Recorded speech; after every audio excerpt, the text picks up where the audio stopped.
Okay, Vakasha, Rabbi. Okay, thank you. Let me share my screen. Speaking of current events, today's topic will deal with Amalek as part of Sefer Shmuel. It's not a general discussion about Amalek. I'm only going to talk about Amalek as far as what has to do with the book of Shmuel. I'm going to probably, on a tangent, we'll get off to, the law of wiping out Amalek in general. So it might be related to modern day events, but the goal, again, is to focus on Sefer Shmuel and not a whole discussion about Amalek and things. Okay, let me share my screen and we'll get to work. Okay, so we are class number 21 in our Early Prophets One Book, One Theme series. Sholsim with Amalek, Shogeg Mezid. I'll explain the title in a minute. Intentional or unintentional mistake. I'm going to stop my screen share for a minute. And I want someone to explain to me what I mean here by Shogeg Mezid. Everyone knows that Shaul did something wrong with Amalek. Whatever he did wrong, people have different opinions what he did wrong. But everyone agrees he did something wrong. Now, what he did wrong, was he aware of what he did but thought it was right? Or did he do what he did knowing it was wrong and he did it anyhow? Or he did it unintentionally? Understand my question? Between Shogeg and Mezid? Yeah, it's clear to me. He knew it. He just did what he felt like doing. But did he know it was wrong, or did he think it was right? Shmuel spoke very clearly. Okay. What do you mean by that? He said, kill all of Amalek, everybody, and kill all of their cattle or whatever. Yeah, all the things. Yeah, and that was it. He didn't say make an exception. Okay.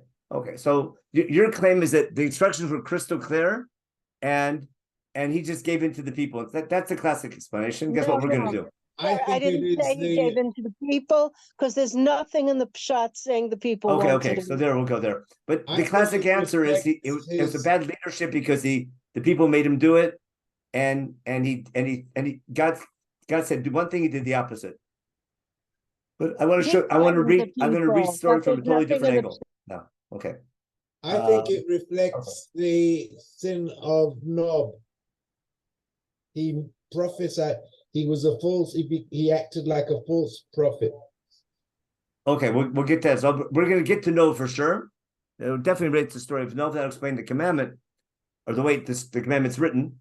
What I want to show you in the share today, I want to go back to my theme of Sefer Shmuel, that I need to understand why is it that God picked David and unchose Shaul. Shaul was anointed to start a monarchy, and he was a great king, accomplished a lot, great military victories, and he did what God said. And we talked about last week, what was the big sin? He brought a korban. Like, that's the worst thing possible. He brought a korban to God, not to idol worship. And it seems like God is super meticulous on Shaul for the strangest reason, and David gets away with murder, pun intended. It doesn't make sense that David is chosen and Shaul's unchosen. That Shaul's unchosen for a tiny little infraction, which is totally understandable what he did, and David remains king despite all the things he did, as we'll see later in the book. Now, Shaul never apologized. Shaul never apologized. Okay, we'll see. David does. May I object slightly? Okay, Asher, go ahead. I don't think it's at all obvious. We looking at it in the rear view mirror, so it's obvious to us. But if you look at the manner in which people conducted war in those days, in general, then the way that Shaul behaves is perfectly understandable. That's what you did when you defeated your enemy. The leader, you either killed him, as they did with Yoshiahu, or you put your foot on his neck, you lie him on the ground, you put your foot on his neck to symbolize that you have defeated them. And that's within the Klalim, and now he wants to bring a sacrifice. So, it's perfectly sensible. He is worshiping the Ribbono Shel Olam, But like he's going the way people normally do. I don't buy the business that he may have said it afterwards post facto, but I don't think that it's really that the people convinced him. I think I agree with you on that. We're gonna go more than that. What I want to explain is that I'm claiming the book is about why Shaul is unchosen and David is chosen. Shaul is chosen. It has to do with their understanding what's the essence of being king of Israel. And the problem of being king of Israel, repeat what we did last week, is that I need a king who is successful, who knows how to attribute his success to God. And I need a king who's a somebody who thinks he's a nobody in front of God. Dr. Katz, hold on. I see you had your hand up for a long time. Yeah, Doctor, go ahead. Yeah, no, just a question of how can we explain also why Shaul doesn't get away with saying the people made him, and somehow Aharon says the same thing and seems to get away with it. You're saying it looks like God's playing favorites. Yeah. Okay. we don't have it's like our kids and some adults work that way also, is that it's not the absolute value, is how come he got it and I didn't? If no one got an ice cream, I wouldn't complain. But how come he got a big ice cream, I got a small ice cream? If no one got ice cream, it's fine. But how come he got it? But I'm going to deal with that question. I'm going to deal with the question when we go through. Okay, good. What I want to explain is. But can you also deal with the question of why the Torah then says God felt ki nichamti ki nimlachti et Shaul? So God, who understands Bochein Lev, clearly understands that this is something that he, whatever the word is, regrets. Yeah, it's almost the exact same words that we have by the flood. Amazing. In other words, we're using the term when God says nichamti, it's the same word that he says before the flood. Now, if you know the flood story, it looks like the flood story is a setup. There had to be a flood. Now, it looks like the flood was like a setup, because I need what it's called a foil in literature. I need Shaul to appreciate David. It's almost like Shaul was set up to fail, but let me explain why. I'm not saying what happened historically. I'm saying why the Navi presents it the way he does. I'm differentiating between what happened and what's written. The way the book writes the story, like Gusan said for Shoftim, if the story of the civil war between Binyamin and the other tribes, in the story of Pelegish Begivah, if that story is written using imagery of the stone story, it's more important, the imagery of the stone story, more than the actual details of the battle and the background to the battle. Because it's saying that Am Yisrael reached rock bottom in their society. Something had to change. There's some core problem going on. The same thing here also, the goal of the book is to understand what's the nature of Israel's monarchy. What when we say in davening, Yetzamach David Abtecha Me'eretz Tatzmiach, am I praying for a genetic descendant of David to become prime minister and that'll solve all of our problems? Or am I praying for return to monarchy and leadership, or forget monarchy, sovereignty and nationhood, but a leadership that understands the values of what Malchut David was chosen for? If I'm looking to build, let's say God does some miracle and we return to Jewish sovereignty after thousands of years of exile, and we have a Jewish state again, am I going to spend all my time trying to figure out what's the genetic gene pool of the house of David and do genetic testing of all the Jews and find someone who matches that gene pool and make him prime minister, and then Mashiach will be here? Or do I study all the source about why David was chosen and what's the character of Malchut David, and look for political leadership and religious leadership that embodies the core values of why God picks David and what makes David king? You know what direction we're going to go with. And I think it helps us explain Shmoneh Esrei. Is it something genetic? Is it something with Amalek, we'll see, or is it something thematic? So I'm going to go out on a limb here, but I think what I'm saying is what our result I think will be important. Okay. Now, let's share. Let me do a quick review to understand where we're going, and then we'll get to work. Okay. I always review how we go step by step in the book, because my whole point is our book of Shmuel is a later prophet quoting units from earlier prophets. So we have the unit from chapters 1 through 7 establishing that Shmuel is a trusted prophet, and Navi Naaman, together with the religious and educational reform that he did. Then we need to, now that I know Shmuel is a trusted prophet and everyone trusted him and was known, I need to know that God agreed to monarchy, even though Shmuel thought it wasn't a good idea. The two coronations of Shaul that God does sanction and actually wants a Jewish king and wants a monarchy. Then I need to know that Shaul was indeed chosen, but why he was unchosen. I need to explain why God decides to dethrone him, like you said, Nichamti. And then we have today, the topic is the war with Amalek and Shaul's punishment. And then next week we'll start with chapter, probably now in 3 weeks now, we'll start with David. After Hanukkah, we'll get to David. And again, most things we're doing now, we'll understand much better when we understand David and his character. Now, we're going to start with Agag. And my opening question is, Agag going to be a genetic or thematic descendant of biblical Amalek? And I'll read the opening line and I'll jump to my questions in a minute. Shmuel tells Shaul, the beginning of chapter 15, Oti shalach Hashem, God sent me to anoint you as king on this nation, Alamo Yisrael. And now listen to the words of God. Kol Hashem tzvot, pakadati et asher sa Hashem lamalek Yisrael, asher son labaderach otomim Mitzrayim. Here they translate, I remember. Lifkod means more than remember. That's a Siddur Sefer Bamidbar. But lifkod is sort of to charge as well. But I'm remembering or charging you to do something relating to Amalek, what they did to us back then. Now, and now you go and hit Amalek. Vachramtem, doesn't say to kill him. It says lachrim. Lachrim can mean a lot of things, but usually it means to wipe something out. Okay? Don't have mercy upon him. We'll see what that means in a minute. And kill them from what? This is really extreme. To kill them from Ish Adisham Yolev Adunek Mishrat Sami Gamal Chamor. This sounds totally un-Jewish. I understand killing the army people, but women and children, nursing mother with the baby, especially with all the news today. How could that be a Jewish mitzvah? That's almost mind-boggling. Now, I'm going to jump to my questions at the end of I'm going to go through the story in a minute, but I have a whole bunch of questions. But here, if we're going to read the commandment in Chumash in a minute, but I'm sure you're aware, the commandment to wipe out Amalek is only after we have quiet from all of our enemies around us. Remember, we're going to read this soon. We're going to go over this. But if it's a mitzvah to wipe out Amalek, why only after a certain point? Why only now in Jewish history? Why not earlier? Why not now that we have a king?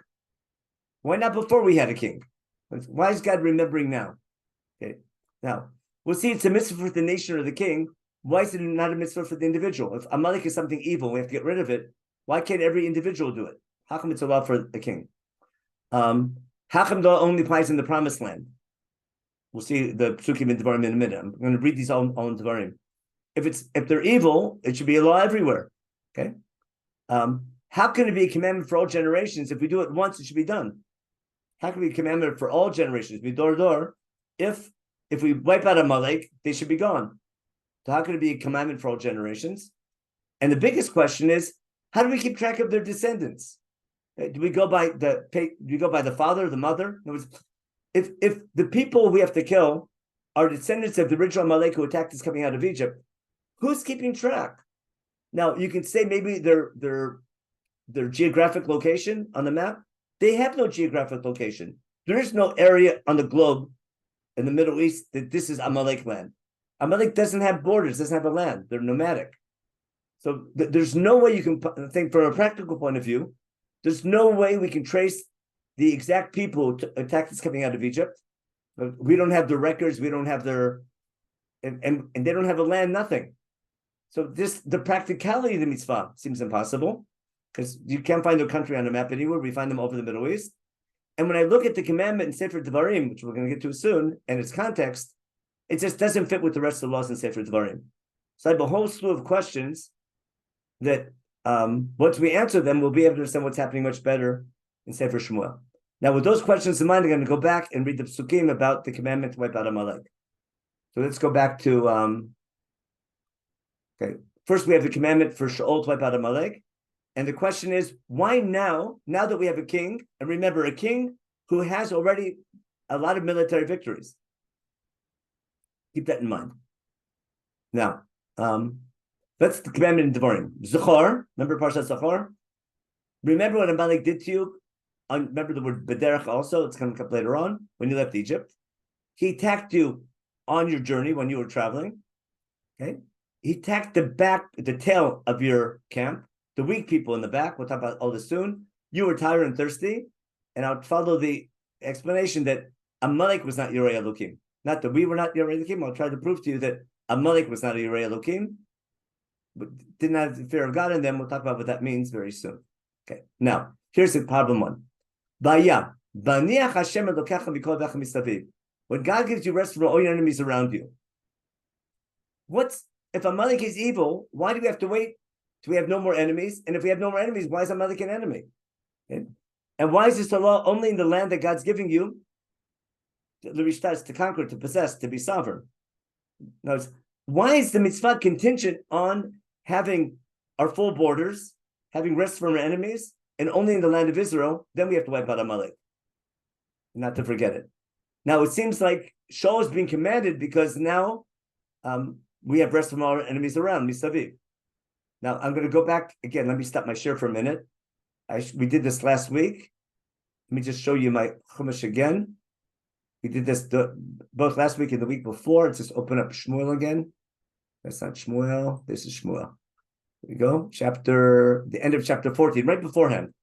At the end of chapter 14, we're in chapter 15. What was the end of chapter 14? Here we go. And V'shol lachad et hamlucha, verse 47. Okay. Vayelachem saviv. See the word saviv? B'chol evad v'moab v'nei Ammon v'edom machit savad v'pishtim v'chol yafnei Yashia, and he defeated Amalek. That's the klal, and then we'll get the details of how we did it in our story. But he defeated all his enemies around. So this is the first time that we can fulfill the mitzvah of Sefer Dvarim. So the word here, saviv, must relate to that coming mitzvah of Amalek coming up here. So that's a big question. Why is this mitzvah one for the king? Why not all generations, all times, only when we have peace from our enemies around? Let's go back now and read the story. Now, to understand what's happening in Devarim, we have to go back to Shmot and see the battle with Amalek and its context. And it'll explain their behavior. In chapter 17, we just got out of Egypt. We're in the desert. We just got the manna. And we're on our way. We're traveling from Egypt to Har Sinai. We haven't arrived at Har Sinai yet. In fact, we're a day's walk away from Har Sinai. We'll see soon. And we're in Refidim.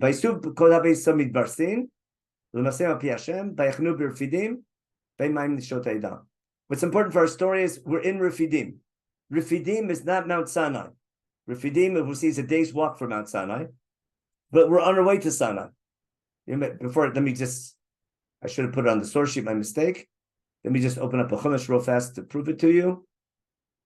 If you remember chapter 19 in Sefer Shmot, real quick. Sefer Shmot, chapter 19, the opening line. Okay. The third month, when Am Yisrael left Egypt, the Raven Har Sinai, Vayisu Refidim, Vayavo Midbar Sinai. We arrive at Har Sinai from Refidim. It's a one-day travel from Refidim to Har Sinai. And it's our last step before we get to Har Sinai. That's going to be important for our story. So let's go back now and see what happened in Sefer Shmot. Okay. There's no water. People complain. By every Moshe, we can do this quickly. Give us water. Moshe yells at the people, don't you trust God? How come you're not trusting God? Why are you testing him? But the people are still thirsty. Then Moshe complains to God. Moshe cries out, give me a solution. They're going to kill me. They need water. God has a solution. Moshe, listen carefully. The people are in Refidim.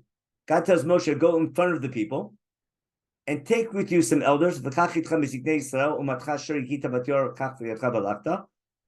mateh, the same stick that hit the water source of Egypt, is now going to make a new water source for you. Because Egypt used to be the old water source. The new water source for the Jewish people will be Mount Sinai, we'll see. Bahalachta, take a walk from Refidim. To where? Moshe has to walk with his staff and elders to Mount Sinai. Chorev is Mount Sinai, which is a day's walk from Refidim.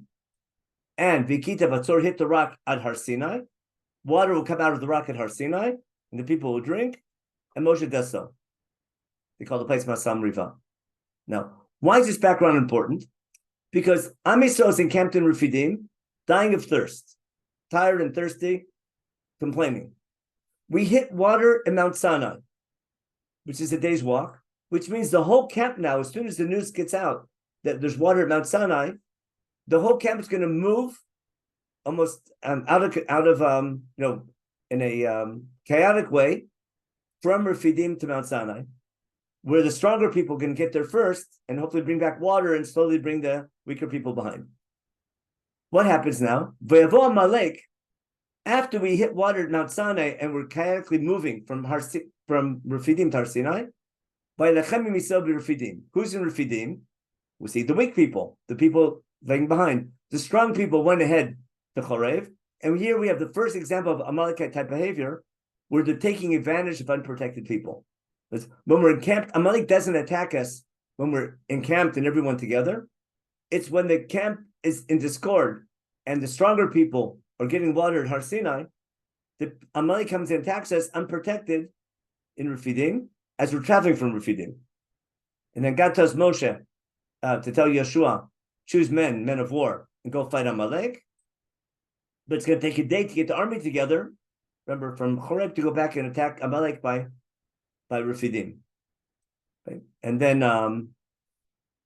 we know we win the battle with Amalek. But for some reason, in the battle of Amalek, people have to be looking up towards God, understand it's God's war. Okay, and remember Moshe lifts up doesn't only lift up his hands. What's Moshe have to do? What does it say? Where's the mateh? Here. Here. Moshe says, I'm going to be on the top of the mountain, wherever the mountain is. Umateh lim biyadi. God's staff, the one that split that hit the river, that he hit the rock with, Moshe is holding his mateh. And then when Moshe would hold up his hand, holding the staff, Am Yisrael would win. And when he put it down, in other words, the people had to look at the staff to remember the fighting God's war. And that gave them the ability to win. And then Aaron and Hur help them up, and they keep it supported till the evening. And we win the war, the Ficharev. Okay. Now, God tells Moshe, write this memory down in the book, put it in the words in the ears of Yeshua, the head of the army, because one day we have to wipe out the memory of Amalek, mitachat hashamayim. Moshe builds a mizbeach and calls it Hashem Nisi. And then remember this word, and Moshe says, Ki yad al kesiyah. A yad means a memorial. Right? A yad, we'll see what, but yad doesn't mean a hand here. It means there'll be some memorial here for the seed of God. There's an eternal war with Amalek for all generations. Without going into too much detail about Amalek, what I want to claim is as follows. I want to claim that Amalek is an enemy of God, not an enemy of Israel. Here I get in trouble, but hope you follow. A lot of people claim that anytime there's an enemy of Israel, that's Amalek. We have plenty of enemies, we have to fight them, and don't worry. Am Yisrael has to stand strong against his enemies and fight them. I don't think Amalek is evil because they're the enemy of Israel. I see Amalek as an enemy of God because their behavior is what God detests most. It's when I have an organized group of people whose entire living is based on attacking unprotected people. Every time we find Amalek is a nomadic people. We find them all over the Middle East. They're always attacking travelers. That's why the word derech is so important. Most people make a living. They have a land. They have borders. They work their land. They have an economy. So there's sichsuchim. There's what's a sichsuch? What's the word for sichsuch in English? Not debates.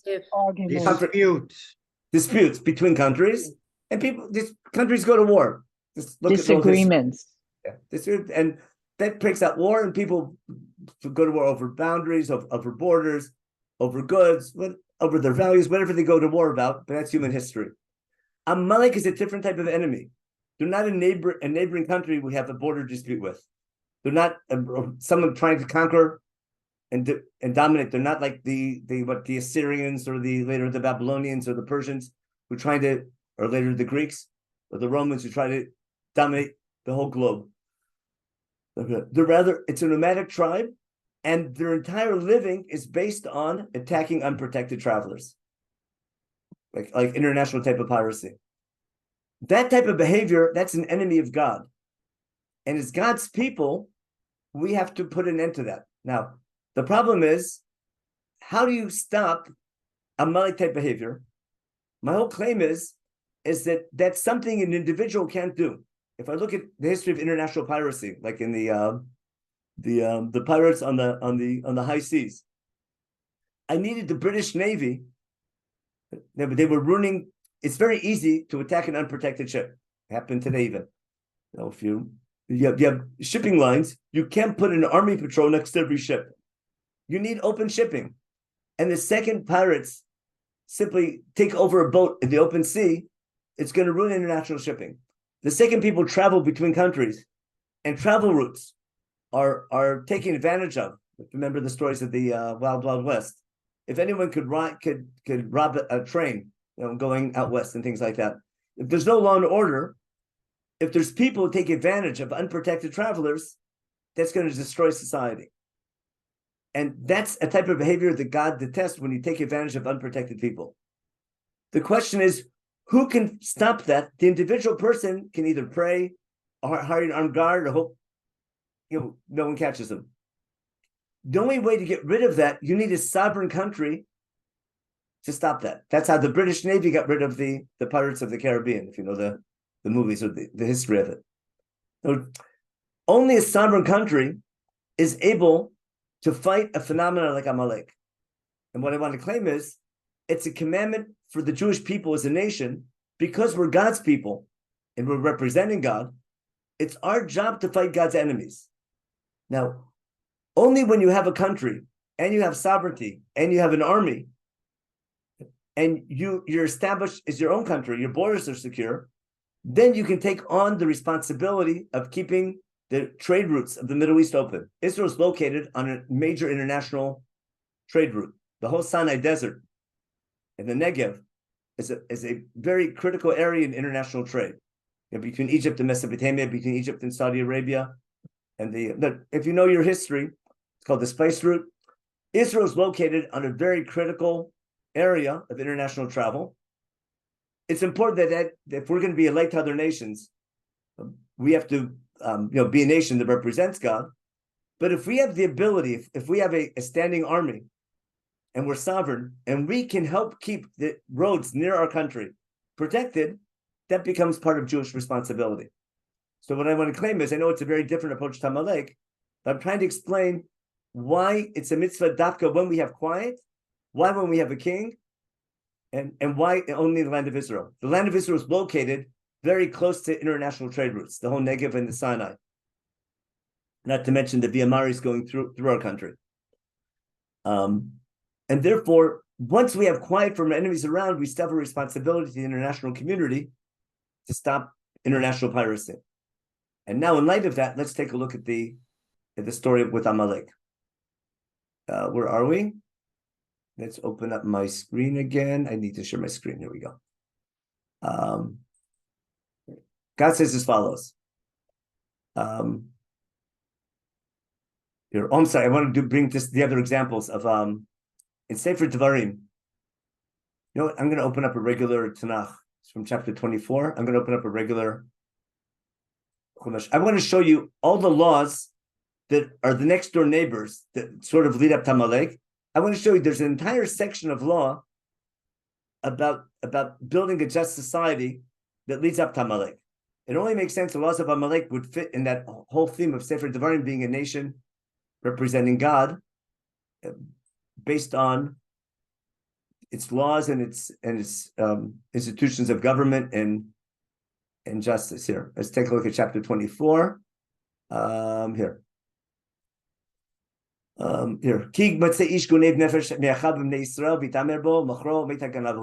You don't steal people, number one. We have the law of Negat Sarat, but then memory. Pay attention to the word memory in this section of Sefer Devarim. Remember what God did to Miriam, follow the Ramban. That's remembering not to speak Lashon Hara. It's using memory, taking an event of the Bible, remembering it to shape, that's what's called transformative memory that shapes your behavior.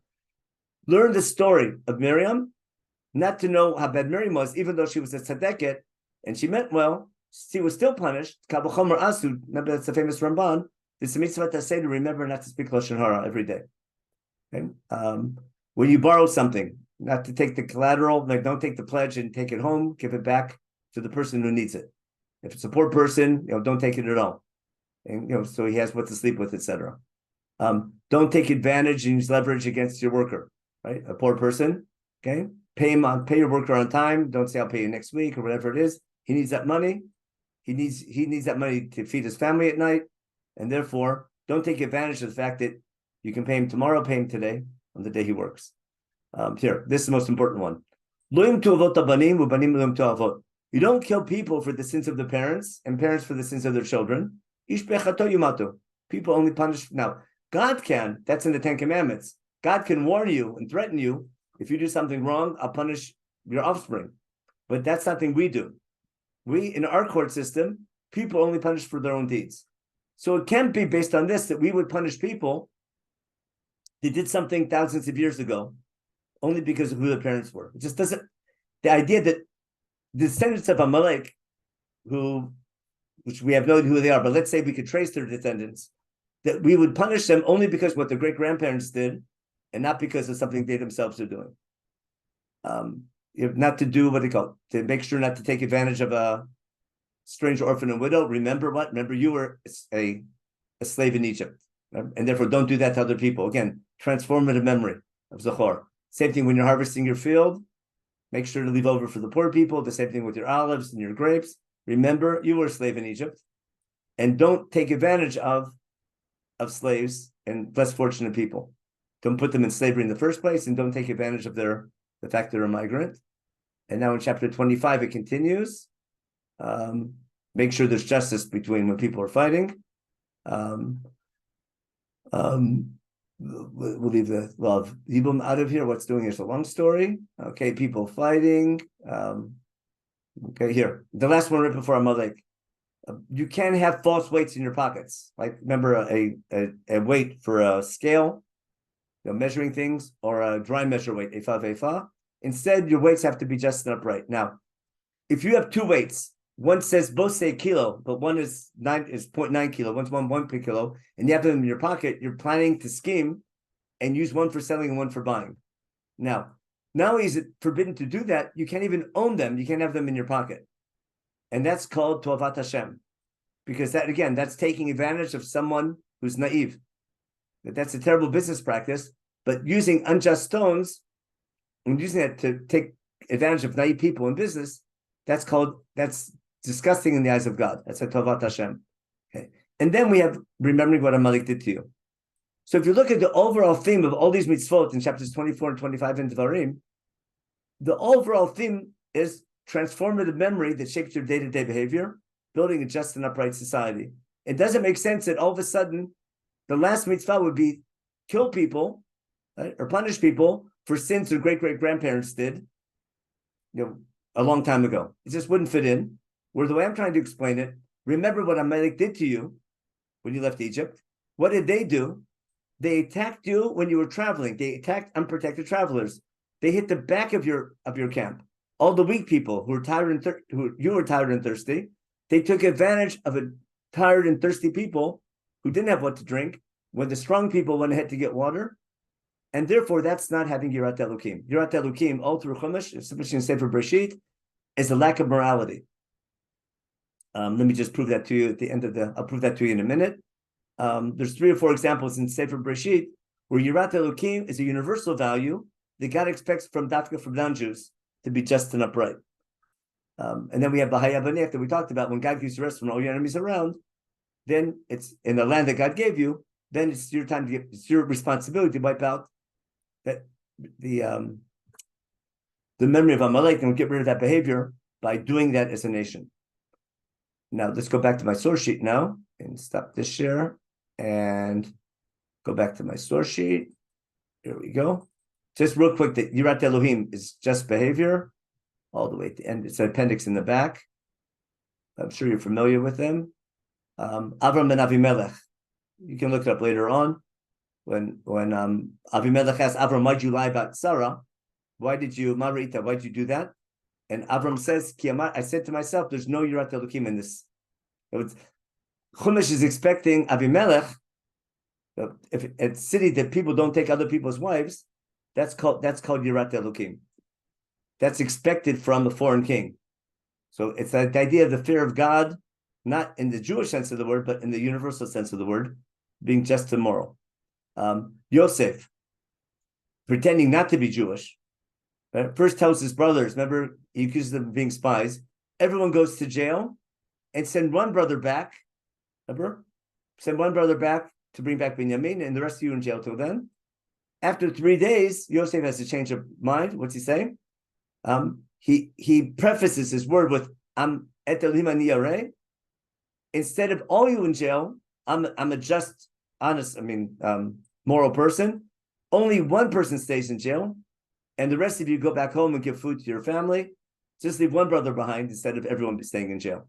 Instead of everyone being in jail, one brother going back, leave one brother in jail, and all 10 of you can go back, or 9 of you can go back, because I'm a Yorei Elokim. And the famous one is when Pharaoh gives the edict to the midwives to throw the newborn male babies into the river and pretend, and he won't prosecute them. The Miaudot have the fear of God, and they don't listen to Pharaoh, and they leave the babies alive. Again, moral behavior. Again, we can bring more examples, but that's Yirat Elokim all through Chumash. I have another story from David later on, where the Amalekites, who David's chasing later on, they found an army tzri who was taken captive by an Amalekite, and because he got sick, his master just left him to die. He didn't feed him, didn't take care of him. They capture a human, they use him as a slave, and when he's no longer healthy, just let him die. They don't care about taking care of him.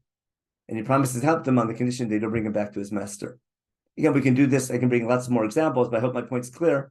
My basic claim is Amalek is a type of behavior which is typical in society, especially in between countries, where you have a group of nomadic people who make a living by attacking unprotected soldiers.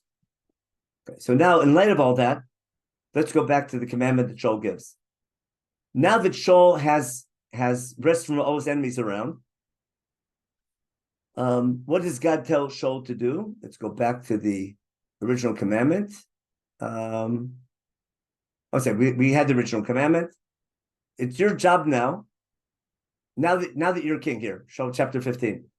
Shmuel tells Shaul, now that you're king and you have rest from your enemies around you, now it's time to punish Amalek. Who's Amalek now? Not the descendants of the biblical Amalek, but rather people living in the Negev, we'll see later on, who are sinning now, who are attacking caravans or traders. They're in the down south in the Negev, and they're attacking travelers, unprotected travelers. And it shows Nabja, as king of Israel, to wipe them out. Basically, to clean up the area to protect travel. And the way Chumash Tat, we'll do another show on this later on, we get to know, when you talk about a total wipeout, it's like an exaggeration, wipe out everything from men, from young to old, from animals, just a total wipeout. Even we'll see this lashon is unique to here in Novi Arkonim and Sefer Shmuel. Again, we'll deal with that, the exaggeration of that pasuk later on. Shaul is not being punished for not killing women and children. We'll see later. That's not his problem. Now let's follow the story now in Shmuel. We did this. Okay. Now we get to Sefer Shmuel finally. Here we go. What did Shmuel do wrong? Okay. One thing I didn't see here. I'm sorry. One thing I wanted to point out. Let me stop this here for a second. The size of Shaul's army. Who remembers how big is Shaul's army when they began? In chapter 13, how big was his army? 3,000 men, right? 2,000 with Shaul, 1,000 with Yonatan. Anyone remember how big his army is when we fight Amalek? Yeah, in Sefer Shmuel, where are we? In chapter 17. No, we're in chapter 15. Here, what's by Shama Shor Ta'am, by Fkidem Betlaim, 200,000 ragli, 10,000 ish Yehuda. You see the size of his army now? 200,000 men and 10,000 ish Yehuda. We went from an army of 3,000 to an army of 200,000. Even if that's a giant army now, You see how powerful, how good a king Shaul was. I could have brought that as a proof about how great a king he is. His army is massive now. We defeated all of our enemies around. By the time I show you from Divrei Yamim, there's even more details about how much Am Yisrael captured during that time period, before David and after David. Now, someone asked, Shaul had not vanquished all of his enemies. We'll get to the Plishtim later on. The Plishtim, we'll deal with. It's not everyone, but from Shaul's point of view, the main. That's the question with this. This is definitely after the fight of David and Goliath. The Plishtim are back to the coastal plain after the battle of Emek Keilah. Again, the stories will be. We'll talk about the order of the stories later on. When we had the battle of with David and Goliath, we'll deal with the chronology later on. But you're right. It wasn't a total. He got rid of everything, but he's strong. What I'm getting at, he's strong enough now to deal with Amalek, with the people down south. Again, that's why we have at the end of chapter 14, he defeated all the enemies Misaviv. In fact, I think that included Plishtim, if I'm not mistaken. Now, again, so Balak point. It's not in chapter 13. He had a standing army of 3,000, but again, a reserve call-up probably of a lot more. So now we're talking about how many soldiers came to the battle, but still, it's not 200,000 full-time soldiers instead of 3,000. But the fact he puts together an army of 200,000 plus 10,000 Ish Yehuda, his military strength has grown tremendously since he was first anointed. That's all. So he's grown tremendously. He's in a position now militarily to go now and fight Amalek in the Negev. That's my key point. It's the first time in Jewish history that we're able to take on an international responsibility to clean up the Negev from the phenomenon of Amalek. Okay, now let's go back to our topic. Now, finally, what did Shmuel do wrong? What did Shaul do wrong? Let's go back to here now. Let's see what happened. That's the trade route, all the way down to Asher Pnei Mitzrayim. That's from the Negev all the way down to Egypt. That's the trade route we're talking about. Now, he takes Agag, the king, alive, okay, and the rest of the people he destroyed by Bicharev. And then it says, Vayachmo Shaul, pay attention. Chemla means sort of, not so mercy, but it's a word for mercy. But who don't they kill? They don't kill Agag and together and its own. Remember, they're all in the same pasuk. The chemla of Shaul and the people is on Agag and on all the cattle. No. Just like they don't care about the cattle, they don't care about the cattle themselves, they care about their stomachs. They're leaving the cattle alive to kill them, to eat them. Agreed? They're going to turn them into korbanot. They don't care about the sheep. They're not leaving the sheep alive and letting them wander. They keep the sheep alive to make a zebach. We'll see it said explicitly in a minute. Okay? The lousy meat, they left, who cares about that? So if they're leaving the cattle alive, the sheep and the cattle alive, for their own needs of their stomachs, they're leaving Agag alive for a similar need. What I want to claim is they want to kill him in public. Why kill him in battle? Let's make a big ceremony out of it. Something that Asher mentioned in the beginning. That was the custom back then. You killed the king, as a sign of victory. Okay. Then God says, now I'm starting to make Shaul king because he didn't listen to me. Okay. And Shmuel's not happy with God's decision. We finally established a kingdom. Now we're getting rid of it. He cries to God. God doesn't listen to Shmuel's protest, and he has to go down. I want to prove to you. You can see it when you read between the lines. Sometimes you don't pay attention to this. What Shaul decided to do was to make a massive national gathering in Gilgal to celebrate the victory of Amalek. Now, God wanted the soldiers to come home without any booty, to win the battle. And when you come home from battle without any booty, people ask, what happened? Did you lose? No, we didn't lose. But this battle was special. It was because Amalek is the enemy of God. The laws of war are different with Amalek than other nations. So when what I want to show you is Shaul was sure he did the right thing, and that's his problem. Shaul thought that he did the right thing by keeping Agag alive to kill him in public. And Shaul thought that he did the right thing by keeping the cattle alive to make korbanot so we can have a korban shlamim and everyone can eat them.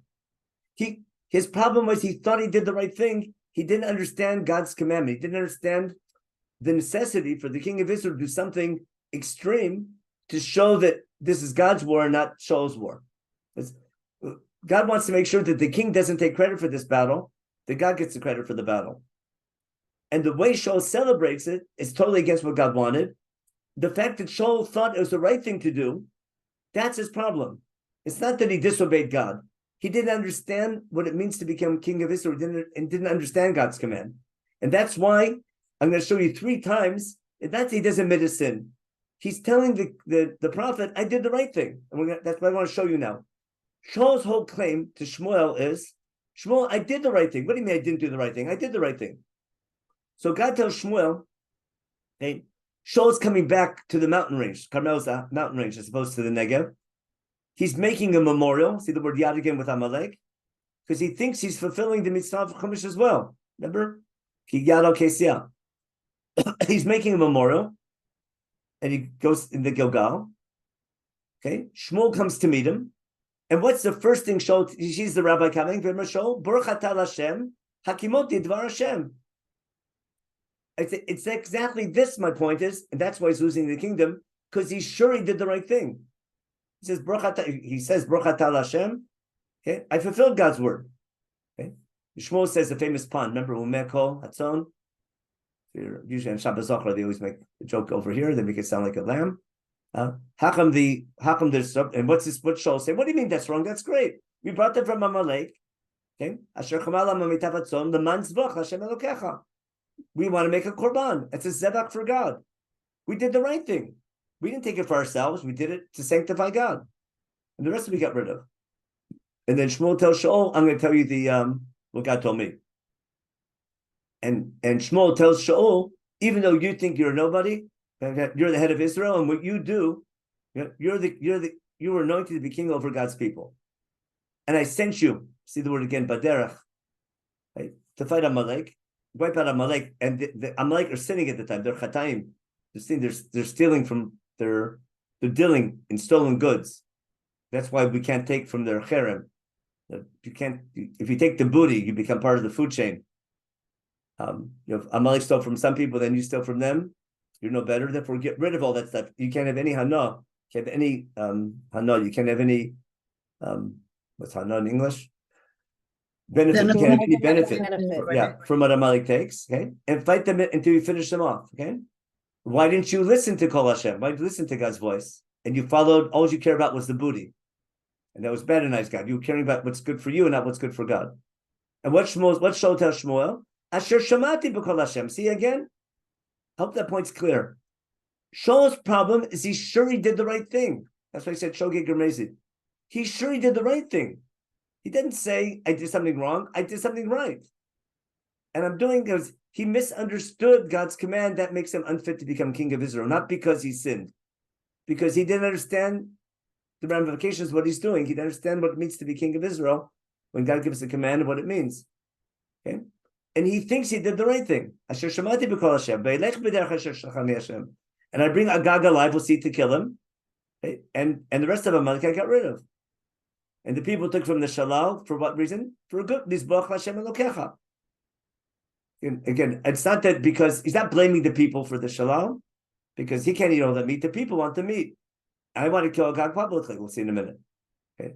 And then Shmuel says the famous line, does God doesn't need to be fed? He wants people to listen to him. So my point is, 3 times Shaul is sure that he acted correctly. Now, why does he admit a sin? I want to go teenager model. Sometimes, when you're a teenager, or when you're a parent talking to a teenager, you tell you did something wrong. Say, I did the right thing. So finally, sometimes kids say, okay, mommy, I'm wrong. I made a mistake. Can I have my credit card? No, but sometimes you admit guilt, not because you really admit you're guilty. You can't argue anymore. And sometimes you made your point. The parent doesn't get it. The teenager is sure that they're right, but the old parents don't understand, so they say they're wrong. My claim is, when Shaul admits his guilt, it's not like David when he's really has remorse for what he did. He's saying chatati to get the rabbi off his back. And look at the words that Shaul uses. Listen, after 3 times, Chatati, okay, I'm wrong. I didn't listen to God, because that then sort of blaming on the people. Now, who's he quoting here? Vatasan at Chatati. You know who he's quoting? He's quoting Pharaoh. After 7 plagues, remember Pharaoh finally says, Shema Tzadik v'ani b'amri harshayim. He says, okay, I sinned, now carry away my sin and let's get on with things. Okay. What he wants to do, he's saying, I'm sorry, forgive me, and let's move on. Why? Listen carefully. V'shuvi mi, I have to make this highlighted. V'shtachavad Hashem. Shaul's biggest fear now is the rabbi is going to leave the celebration. There's a massive celebration going on. Remember, the whole nation is gathered in Gilgal. They're having a big korbanot. They're having this big celebration to God, celebrating the victory of Amalek. And Shaul's going to kill Agag publicly. And it'll be a big celebration. And if the rabbi picks up and leaves, it's going to look really bad for the king. If the rabbi leaves, like the hashkach here isn't good, the king will look really bad. Shaul's main fear now is that that Shaul's biggest fear is Shmuel's going to leave in protest. He doesn't want Shmuel to leave. It'll be embarrassing. We'll see, I'll prove it to you in a minute. He's worried about being embarrassed by the rabbi leaving, by Shmuel leaving. So he says, come back with me and be there when I bow down to God. You see, okay? Shmuel says to Shaul, Lo ashuv, I'm not going to come back with you. Right? Because you went against the word of God. And God doesn't want you to be king anymore. I have to leave to show that God doesn't want you anymore. Okay? Now, let me stop here for a minute. In the end of the day, does Shmuel leave or not? From what you remember. No. Does Shmuel stay for the ceremony or does he leave? He goes back, but he kills Agag. Okay, but he goes back. He doesn't leave. Why doesn't he leave? Because Shaul insists that he stay, right? Now, how does Shaul get him to come back? What's he do? He pulls his coat. Let's read it now inside. Most people don't realize that Shaul decides, his argument works, and Shmuel gives in. Shmuel wanted to leave altogether. I think, I know it's a big argument who ripped whose coat, but I think that Shaul is holding on to Shmuel's coat so he won't leave, and it rips. And Shmuel says that's very symbolic. Why? What Shmuel say? That that's what you just did is symbolic what's going to happen to you. God's going to take your kingdom, okay, and rip it from you and give it to someone better than you. And don't think you're the only person who can be prime minister. Who could become king. Okay? Shaul is so sure that Israel can't be without him. We finally have a king. We have a great army. We've done so much. Shaul is the greatest success Am Yisrael has had in ages. Our military strength now, how the country's grown ever since the monarchy started. He's a great success. And Shaul can't imagine that he could lose his kingdom. Let's go back to what we said in the beginning. The whole reason that people want a king is they want stability. They don't want to be dependent on their enemies or having to daven. They want to have a kingdom like every other country has a king. They want to have a standing army. We can understand that today with the state of Israel. We want to be the masters of our destiny. We want to have an army and be strong and protect ourselves. And Shaul did such a good job of fulfilling that. And the people's request for the king comes true. It works. And Shaul can't imagine anyone other than he could become king. Look how successful he was. And the only idea of a monarchy is we have stability. I said about monarchy, and before it starts, within 10, 20 years, someone else is going to take over. It'll rule the whole concept of a monarchy. It'll be back to chaos again. So Shaul is sure that he's right. Now, how come he listens to the prophet? I call this Shmuel Aleph and Shmuel Bet, meaning Shaul holds by Shmuel Aleph, meaning he holds by the original Shmuel anointed him. Because Shmuel is getting old already, I just think, I'll try to prove it as we go on through the book, that Shaul is sure that Shmuel's losing it. Because the rabbi got old, he got crazy. Because Shaul was sure that he should become king, and he was anointed by the prophet, and he goes by Shmuel Aleph. When Shmuel, when he was young, he thinks Shmuel changed his whatever it was. He got old, he got senile, and he doesn't accept what the prophet says anymore. He only agrees now, simply he says chatati because he wants to go on with the show. And Shmuel tells him, don't think you're the only one to become king. Netzach Yisrael, the eternity of Israel will remain. God won't change. See the word Nichem again. Okay, it's not to man, it's up to God. God watches our history. So Shmuel still wants to leave. Vayomer chatati. He says, okay, Rabbi, I sinned. He says chatati again, because the rabbi doesn't get it. This is the most important part. Ata kadenina. I think this is a critical sin. What's he saying? Honor me in front of the elders of Israel and my people. What's that prove? There's a national gathering going on, and this could be the most embarrassing moment in Shaul's career. Here's this great king. If the rabbi would leave now, it would look so bad. If Shmuel can't leave because it'll dishonor the king. It'll be terrible in the eyes of the people if the rabbi would leave now. If Shmuel the prophet would leave, and therefore honor me, honor the king, honor the situation, and stay with me, beshuvi me, so I can bow down to God at the ceremony. It'll be a terrible embarrassment if you leave. And guess what? Vayashav Shmuel achrei Shaul. Shmuel doesn't leave; he comes back. He listens to Shaul. Okay, and he's there when Shaul bows down to God. With all said and done, in the end of the day, Shmuel stays. There'll be one thing he does to minimize damage. Shmuel doesn't leave. He returns to the celebration because he agrees, I can't dishonor the king. So again, my point is, Shaul says chatati to plead with Shmuel, not to embarrass him. But again, Shaul is worried about his kavod more than God's kavod. And that's his critical error. And he's sure he did the right thing, and that the rabbi is all wrong. So then Shmuel says, bring me Agag, and I'm going to kill him. We talked about this last week. Okay? And when he goes to kill Agag, again, I prove him that Agag knows he's a dead man. He was going to be killed by Shaul. That the bitterness of death is gone now that I'm being killed by Shmuel instead of by Shaul. Okay? And then Shmuel says, this like your sword killed people. My sword's going to kill you who killed other people. And Shmuel, executes Agag in public in front of God.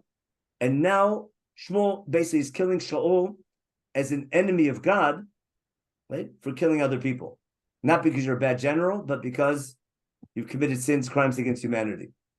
By being Amalek, by attacking unprotected soldiers and killing people down in the Negev.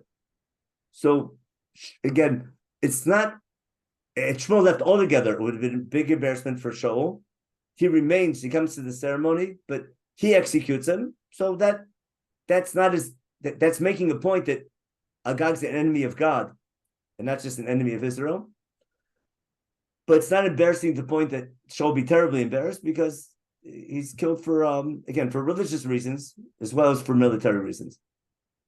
Now, but when it's over, Shmuel goes back to Ramah, and Shaul goes back home, but they don't talk to each other again. From now on, Yosef Shmuel they wrote to Shaul ad Yom Moto. Of course, on the day he dies, he does see him. Remember, he brings him up from the dead. It's a ironic pasuk. He didn't see Shmuel to the day he died. Does that mean he never saw him again, or he sees him on the day Shaul dies? He sees him. And we'll deal with that later when we get to Perach Chet. But again, God regretted he made King Shaul king. Shmuel felt bad about it. Shmuel is not happy with God's decision to unanoint Shaul, but there's nothing he can do. But what I want to explain now is that, we'll continue this in 2 weeks when we get to the story of David. If I want to understand Shaul's behavior from now to the end of the book, or to the middle of the book, till he dies, to the day before he dies, Shaul is sure that he is the legitimate king. He's sure he did the right thing with Amalek. He's sure he's leading the country the right way. And he's sure that Shmuel is simply old and senile and doesn't get it. But my whole point is Shaul holds by Shmuel Aleph, the Shmuel who anointed him. He's sure he's the right person for the job. He can't imagine anyone else to become king. In light of that, David is public enemy number one, because David's going to ruin the monarchy if we allow him to get away with it. And that's going to explain, we're going to use this to explain all the events that follow now in the second half of Shmuel. Okay, I'll take the Divine Legion. Where did the Divine Will explicitly, wait, let me see that. I'll check the chat real fast. Wait, if people have to leave, I know it's Thanksgiving weekend, so people probably have things to do. So the main part of the shir is over. I'll check the chat real fast, and then we'll get to announcements. No, I want chat. Chat. Oh my gosh, lots of chats there. Missed all these. Okay, let's start from the top. Up, all the way up. Oh my gosh. Okay, we talk about Shaul advance and became so around. Okay. Okay, whether big army shows a lack of faith in God, that's a good question. Depends how many. That's we see that with the story of the eye. On the other hand, with the story of the eye, we see exactly the opposite. Having when Yoshua takes 3,000 men, they lose the battle because that was a sign of haughtiness, taking so little. And God says, take the whole army to war against the eye. It shows something. You have to fight b'derech hateva when you fight, and you have a big army, take advantage of it. Okay, so someone answered pretty much the same answer. Okay, that's good. Okay, it helps ourselves. Okay, our scriptures show that we are human. We don't hide our failures. We share and learn from them. Very good. There's a lesson for the individual. Okay, very good. Previous battles did not involve 200,000 men. Okay, okay. I see the argument going on between in the chat whether having such a big army was good or bad. Okay, and Michal marrying David means both houses can. Oh, the ideal thing that could have happened, that there could have been an ideal solution had David married Michal, the daughter of Shaul. The kingdom would have been from David and Shaul. Again, we'll definitely talk about that later on. I think that the repeated repetition by Shaul convinces Shmuel that Shaul never can be convinced. Okay. So there's no further believing. Okay, but still he leaves. But my point is that the fact he says 3 times, I did nothing wrong, I did the right thing. That's my key point I'm trying to make. The fact that in the text, 3 times, Shaul says, I did the right thing. And Shmuel doesn't buy it. He doesn't accept what Shmuel is saying. He finally says chatati because I want to get on with the show. He's worried about his kavod. But when he says chatati, he doesn't mean it, just like Pharaoh. He just says, give the rabbi off my back. As opposed to David's chatati is a change, is a total submission and understanding he did something wrong. But it's not a mistake he learns from. Yeah, Nikki? Yeah, I think that's the answer to my question. Shaul was sure, he said the people made me do it, but he was sure he was right. That's why he did it. He just brought them in. Yeah, he said he's first sticking up for the people as well. The people also did the right thing. Yeah, but he's sticking up for himself and for the people. He's claiming basically, you understand, maybe the rabbi went senile on him. Yeah. Sometimes you have a rabbi who was once Zionistic and all of a sudden it becomes, gets a little too firm for you. Yeah. So I hold by his early stocks, not by his later stocks. Yeah. Give examples of that. Yeah, I think Aharon, on the other hand, really knew he'd done wrong, but he said, "Oh, the people made me do it," kind of thing. I think he understood that he had done the wrong thing. Yeah, he meant well, but Aaron meant well, but he realized there were terrible consequences. So he realized what wrong, but he tried to explain emotionally why he thought it was the right thing. But he agreed that what happened was bad. Right. Okay. Members of the divine legion, our actions should align strictly with the divine will. We follow commands and shows that are in divine. Okay, yeah. Okay. Okay, I'm not going to get into the argument whether who should do the army. That's a different topic. Also note that he was very humble. He was chosen by God. Okay, in the very beginning, I agree. Shaul was very humble in the very beginning. Okay, and then he became a somebody. But once he became a somebody, he lost his humility. That's my whole point. Shaul began for a good reason. God wanted a humble person to start the kingdom, someone who had not the ability, so they could say that his rise to power was an act of God. So someone like Shaul, how he became king from the smallest tribe, we want to see God behind the establishment of the monarchy. But then once he became king, it got out of hand. The same thing with when God appoints Yerovam to become king. God wants Yerovam to share the kingdom. Yerovam took God's appointment and went too far with it and split the kingdom instead of sharing the kingdom. Okay. Let's see. Was this army of 200,000 men, was it a voluntary army or were they drafted? Do we know? So the classic way the armies worked in ancient times, we'll see when David fights Goliath, is that there might have been a standing army, but most armies were local militias. If you remember the American Civil War, every state has a local militias. and every militia comes and joins. So in day-to-day life, everyone's doing their regular jobs. It's like a Miluim type of army. When the war breaks out, each tribe sends their armies to fight, and the local families send food and supplies to their soldiers. But it's not it's a local militia army with a relatively small standing army. But the bigger the king gets, the more and more people in the standing army. So in the time of Malachim, it was only militias. The same thing with American history. In the Civil War, everyone's local militias. And then once the country starts, you start like a regular army. And that's the big question, is America's army going to be an army of the United States, or an army of every state has their own army? But the idea that there's the United States forms the army and not the local states, that was a major shift in American history. Like, if I got my American history right, that was the difference between, like, in European Union, each like in NATO, each country has their own army, and NATO shares their forces together. But each country has its own army. There isn't a NATO army. The NATO army is its core units are by different countries. In America, there is no state army. They might have a National Guard in Ohio or something like that, but there's no state army. The United States Army is from people from all the states, but it's not at the state level, it's the national level. Perhaps Saul killed the priests of Nob, which is puzzling, because they're followers of Aharon, who blamed the people. So that his blame of the people becomes an inclusion that leads to Saul's own downfall.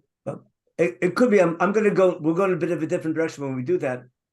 He's going to kill Novi Kohanim because he is sure, Shaul has this understanding that David is the biggest enemy of the people, and he thinks that what he fears, everyone knows. He thinks that everyone knows that David's trying to take over the throne, and he has this fear that everyone helping David is a threat to Israel. I don't want to bring modern day examples that all of a sudden everyone who agrees with you is an enemy. Everyone who disagrees with you is an enemy of Israel, as opposed to, when someone disagrees with the king's policy or the government's policy, does that make him a loyal Israeli or a anti-loyal Israeli? David is an alternative. We got through this 2 months ago in Israel.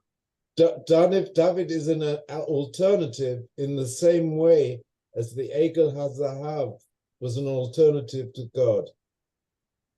Again, I have a different take on Egel HaZahav also, but that's I see the connection you're talking about. The both say to the people, but I think I'm going to suggest I'm going to go in a bit of a different direction. But I see where you're going, but I think there'll be an easier way to explain it. We have to just establish it. But when we get to the story of David, I'm going to show you David's rise to power, and we'll talk about the jealousy that Shaul has for this young general that sort of ruins his whole view of things. The way Shaul views the reality is very different than what the people see. And Novi Kohanim was a group of people really meant well, and Shaul sure that they're evil.